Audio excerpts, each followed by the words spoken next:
Baik, tidak ada pengisytiharan, titik noktah ataupun kata putus bilakah akan terlerai sepenuhnya konflik gajah Borneo dan manusia.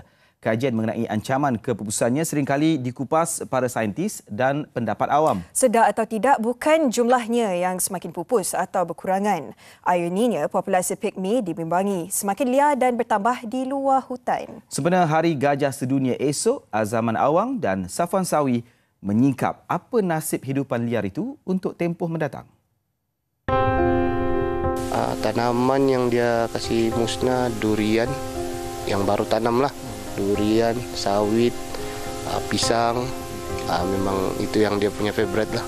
Gadingnya diputung, dijual. Jadi kalau sudah mati begitu, gading itu berguna kan.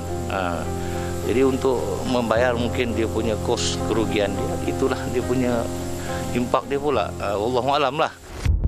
Pemeriksaan susulan mendapati kakinya hampir putus akibat kesan jerat yang terlalu ketat. Belalai bikang terkena perangkap manusia. Kajian lebih terarah kepada usaha bersifat kebajikan tanpa disedari sehingga pada satu tahap analisis para saintis berkaitan nisbah jantina dan kelas umur hampir tiada walaupun gajah sudah diberi tumpuan dalam kajian selama 20 tahun. Pada awalnya, kehadiran seekor dua pigmi merentasi jalan mungkin sesuatu yang agak comel untuk dilihat abad ini. Selebihnya, kita tidak nampak dengan mata kasar yang dianggarkan sekitar 2,000 ekor gajah Borneo berlegar di hutan seluruh Sabah ketika ini. 100 tahun akan datang, tidak mustahil Bandaraya Kota Kinabalu dikemparkan dengan kehadiran ratusan gajah mengganas jika perincian jangkaan biologi populasinya gagal dianalisis lebih awal seperti yang berlaku di China dan India sebelum ini. Misal ini senario lah. Kalau gajah terlalu banyak dan kita mempunyai kawasan yang sudah terhad dah tak boleh menampung lagi, jawapan kepada persoalan itu ialah bilangan gajah ini harus dikurangkan. Di sana akan ada banyak kontroversi. Nak kurangkan macam mana? Adakah kita akan membunuh sebahagian? Adakah kita akan memandulkan sebahagian? Lantas gajah terdedah dengan pelbagai ancaman luar hutan seperti termakan racun.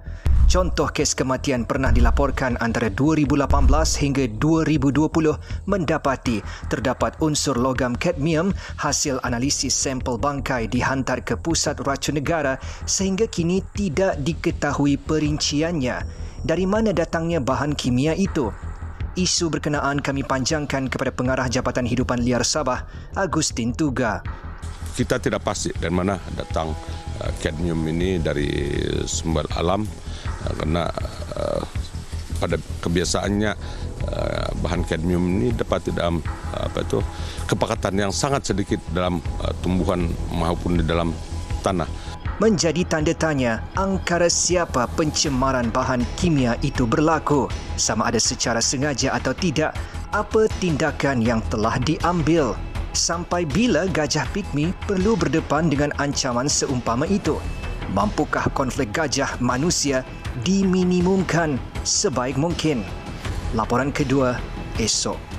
Azaman Awang, Safwan Sawi, TV3.